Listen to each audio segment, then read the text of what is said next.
Welcome to the Success Fitness Podcast. I am your host, Christian Evans. This podcast is for adults looking to achieve success in their fitness journey. And I'm going to help you do just that. In today's podcast, we're going to talk about the top 10 myths that you shouldn't believe about fitness.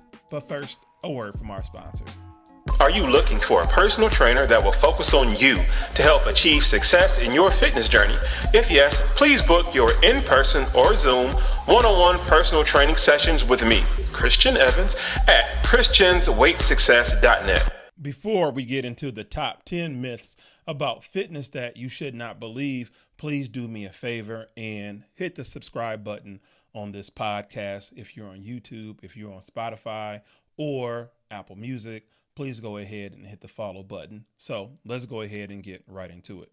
Number 10, because of my chronic health problems, I should skip exercise. Actually, staying active is a great way to improve many chronic health issues. Research demonstrates that exercise can improve symptoms of virtually all chronic health conditions, from diabetes to heart disease to arthritis, says Hartley. Exercise might even reduce the need for some medications. If you have a chronic health condition, consult with a physician or physical therapist prior to beginning a new exercise program. After making a diagnosis, physical therapists create personalized treatment plans that help their patients improve mobility, manage pain, and other chronic conditions, recover from injury, and prevent future injury and chronic disease. So that is number 10. And my assessment to that is never skip a workout. Never skip a workout. We have our good days and not so good days. Again, waking up, you're in your 40s, things begin to feel differently. And a lot of times that different can be negative. And it's like, I don't feel like doing this. I don't feel like doing this. I don't feel like working out. There has been days where I do feel like that. And there has been days when I've acted on that. And that looks like, I just didn't do anything. I didn't do what I needed to do. And I've been guilty of that just as well too. But we can't continue to do that repeatedly, repetitiously. We cannot do that. We need to make sure we work out as often as possible within the week. Number 9. As I get older, I should avoid pain when exercising. It may be true that there are certain types of pain you should avoid with exercise, says Paul Gardner, personal trainer and administrator of community rehab for Hillcrest Rehab Services. Chest pain is an obvious one. For example, to achieve gains in strength and endurance, your muscles must be overloaded, he says. A byproduct of overloading muscles at any age is muscle soreness and sometimes mild joint aches and discomfort. And that's a healthy type of pain. So no pain, no gain. We have to push ourselves to the extreme, right? And I want to be careful when I use the extreme use the phrase or word extreme, because that does sound extreme. That does sound like, okay, just push yourself to total exhaustion. Push yourself to where safely where you can stop on your own or where you're not hurt. But chase that pain, chase that soreness, chase that possible soreness that you can get from working out. I just did a podcast, live broadcast about training to failure. And it's important to push yourself to that point, because that is where the muscles grow. That's where you get stronger at. And this is how you create endurance. Also, mental toughness. Myth number 8. I can't get stronger. Yes, you can. Not only can you maintain strength at 50 plus, but you can also be stronger than your younger self. It's that old man strength. Yeah, I knew I was right about that. Too many people change their workout routine with age to include low resistance exercise under the guise that they can't improve anyway, says McCann. While it may take more time, your muscles will still adapt under strength workload to improve in strength. The key to this, along with a healthy diet is regular exercise. Let me read that last two sentences, or those last two sentences again. While it may take more time, your muscles will still adapt under strength work loading to improve in strength. The key to this, along with a healthy diet, is regular exercise. So this is telling you that that old man strength is real. I don't know if you've ever heard that phrase, old man strength. Is that when I was younger, I would talk to older men, or just be around older men, whether it's men at the church, or just men in the neighborhood, or you just see just in passing. And the older guys, they were just built different. It's a whole just different generation, right? And you look at them, and then you look at the older guys in the gym, and they just have this certain type of strength that is just kind of just different. I remember playing basketball with this older men. It's like you just couldn't move them. It's like you just couldn't move them at all. Maybe at the time I just wasn't strong enough, but that old man strength is just different. You know your body more. You're sure of your body. You know exactly how to stand, how to move, how to grip, how to lift weight. You're more seasoned. You're more mature. So with age comes strength, not working backwards, not what's the other word for it, degeneration. That is not true. That is not true. Number 7, strength training will make me bulky and immobile. This is something women in particular worry about, but they shouldn't, especially since strength training is key for health and weight loss. It's critical not to confuse strength training with muscle building.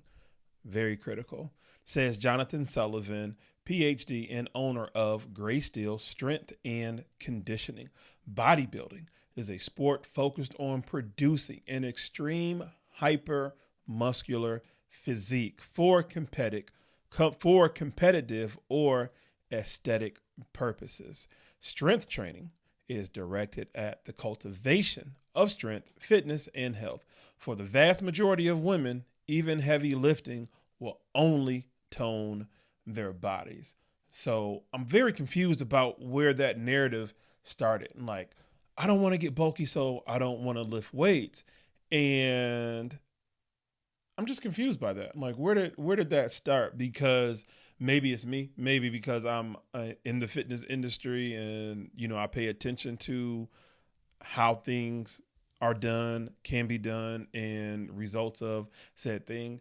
And this is not to chastise you or anything like that. This is just me being authentically curious of how did that start? Because you have no idea of how much weight you have to lift consistently, and how much food you have to eat consistently, and how intense your workouts have to be consistently in order for you to bulk when lifting weights. So rest assured that myth is not true. Remember, strength training is not bodybuilding. Strength training is not bodybuilding at all. It's not bodybuilding at all. Number 6, I can't exercise. I have bone-on-bone arthritis. We need to think of arthritis like gray hair. It's a part of the aging process.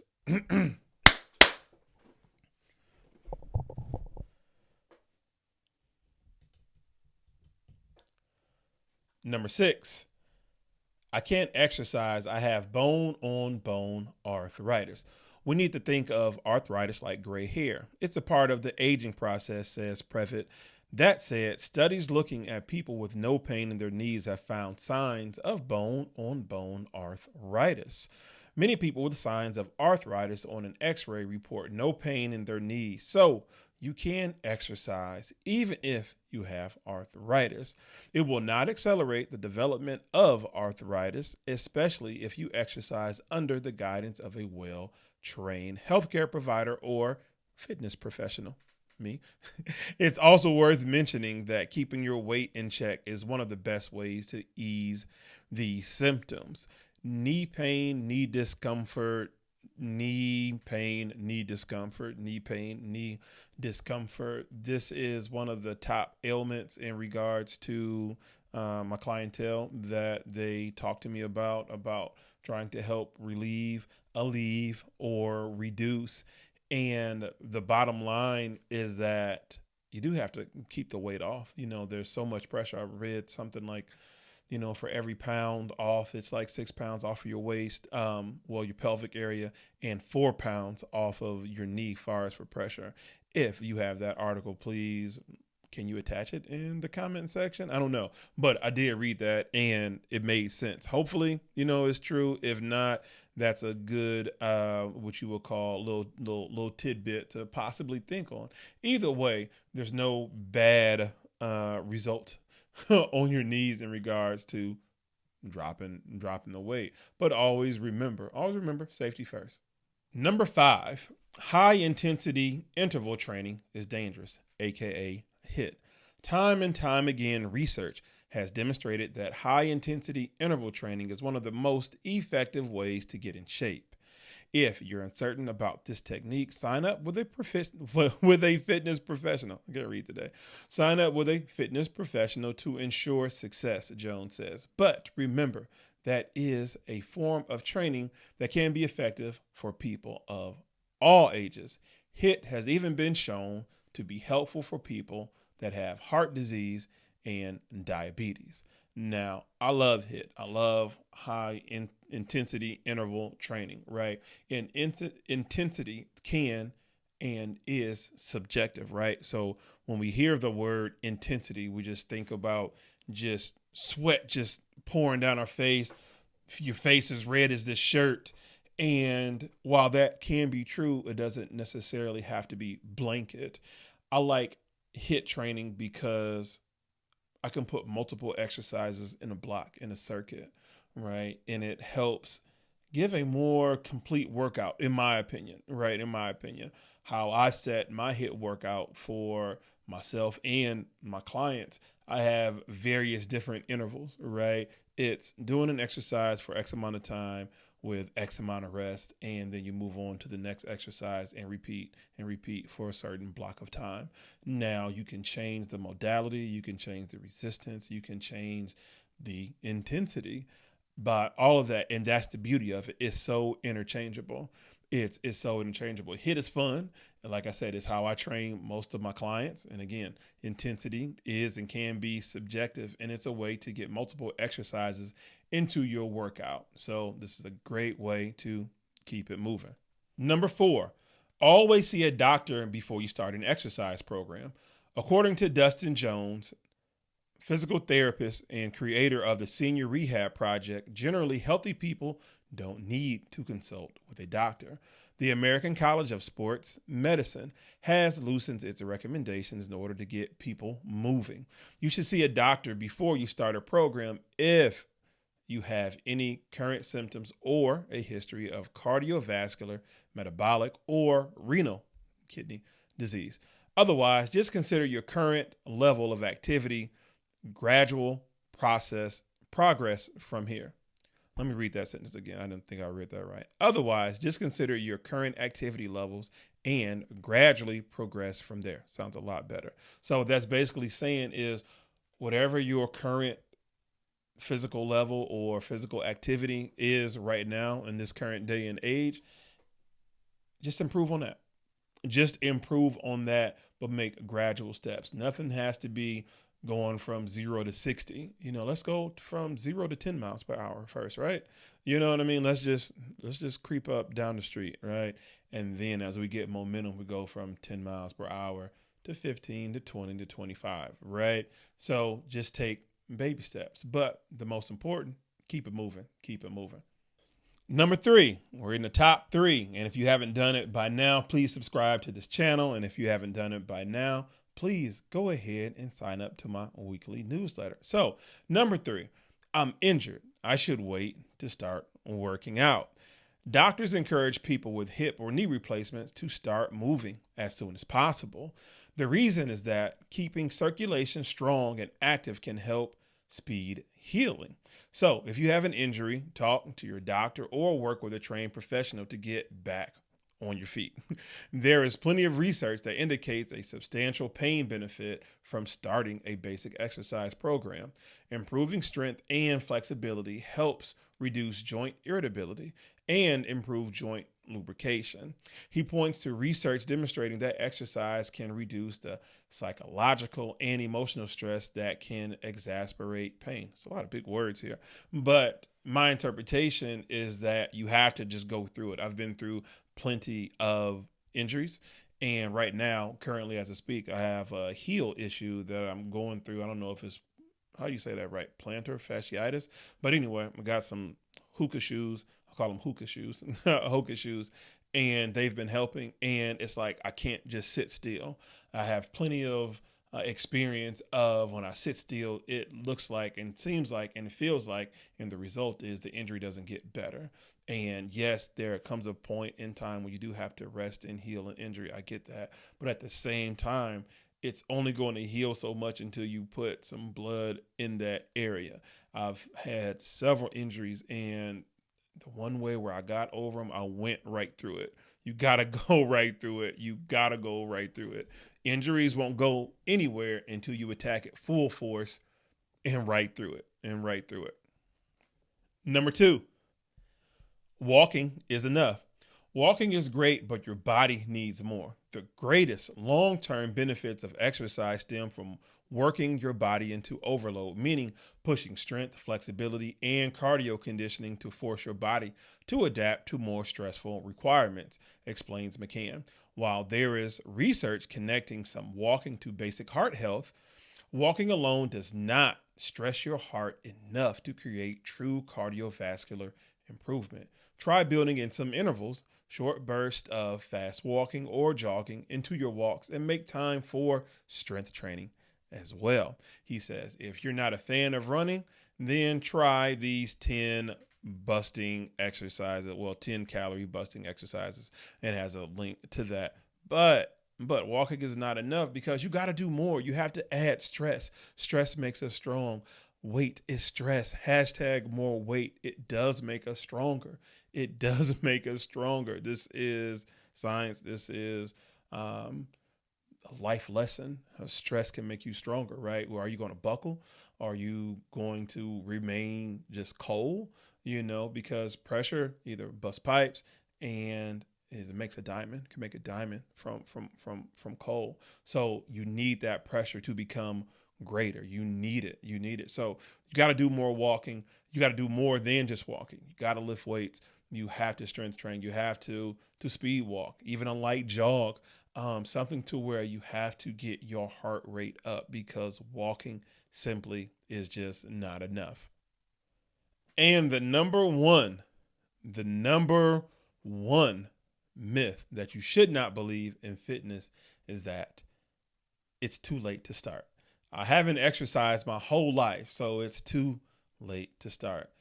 The one thing to remember is that you're never too old to start exercising. You're never too old. You're never too old. You are never too old to start exercising. There is no expiration date on our body's ability to benefit from physical activity, says Alice Bell, physical therapist and board certified clinical specialist in geriatric physical therapy and American Physical Therapy Association spokeswoman. Got to put some respect on her name. Studies show that individuals who adopt an active lifestyle at any age, can demonstrate improvements in strength, endurance, balance, and cognitive performance. Plus, you might come to love fitness. So there you have it, the top 10 myths that you should not believe about fitness. Let's go ahead and go through all 10 again. Myth number 10, because of my chronic health problems, I should skip exercise. Nope. Number 9, as I get older, I should avoid pain when exercising. Remember, no pain, no gain. Number 8, I can't get stronger. Yes, you can. Yes, you can. While it may take time, your muscles will adapt under strength. Number 7, my strength training will make me bulky and irritable. Number 6, I can't exercise. I have bone-on-bone arthritis. Or always remember, safety first. Safety first. Myth number 5, high intensity interval training is dangerous. Remember, HIIT is fun. It's a great way to get that heart rate up and also get multiple exercises into your workout routine. So we got to keep it moving. Number 4, always see a doctor before you start an exercise program. Again, safety first, safety first. That's still a myth. You can still start a workout program because you can benefit. You can also just benefit. You can also benefit from working out. Number 3, I'm injured and I should wait to start working out. The best way and the only way I found to heal from an injury is just go right through it. Go right through it, approach it. Don't run away from it, run to it. You got to be like a fireman or a firewoman. You don't run away from the fire, you run in the building. That is how you save lives. And number 2, walking is enough. Nope, you got to do more than just walk. You got to put more stress under your heart in order for it to really benefit, in order for it to strengthen. Again, weight is stress. More weight, it causes you to be better. It is just, you're just going to either pressure is going to bust pipes or it's going to make a diamond. Which one are you going to be? And the number 1 myth that you should not believe about fitness is that I haven't exercised my whole life and it is too late to start working out. It is never too late for you to start working out. You should have started working out yesterday. Tomorrow is not promised because the present is a gift. Life is a blessing. We can be here one day and just gone the next. So let's utilize our time today on what we got. All right. Let's just focus on ourselves and our physical well-being because it will transfer over into our mental well-being, our spiritual well-being, and just overall just feeling good, just overall feeling strong, feeling confident and sure. So got to make sure you work out and get these myths out of your mind. So don't let these myths prevent you from starting your workout journey because you're never too old to work out. Always remember that. You're not too old. The body can just benefit from working out, physical activity, and putting stress on the heart, good stress for your cardiovascular health. But this article, 17 myths you shouldn't believe about fitness after 50, I will have in the description box. So you can read the additional 7 that I didn't talk about. 17 would have been too long. I'm trying to make this, short and sweet. So 10 is a good number. 17, that's too much. But the other 7 that I didn't choose to read off to you, those were good too in regards as far as the myths and things that you have heard, or I've heard, just as well as, people will psych themselves out to not work out at any time, right? And we can all benefit from working out. But if you're still on the fence and nervous about working out because you may not have a guide, you may not have somebody to guide you and help you along the way, then inbox me, message me.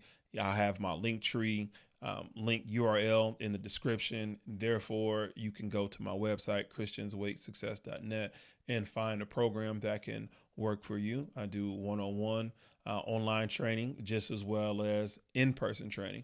I can write you a workout ebook as well as you can come to my home gym and, we can work out. And that way you can begin to start working out and see those improvements that you've been, longing for. It's never too late to work out. Also, please sign up to my weekly newsletter, the Success Fitness Newsletter. You can support me for free. Also, you can support me for a fee. If you are on YouTube, then you can sign up to my members only. My members only. I release my members only club.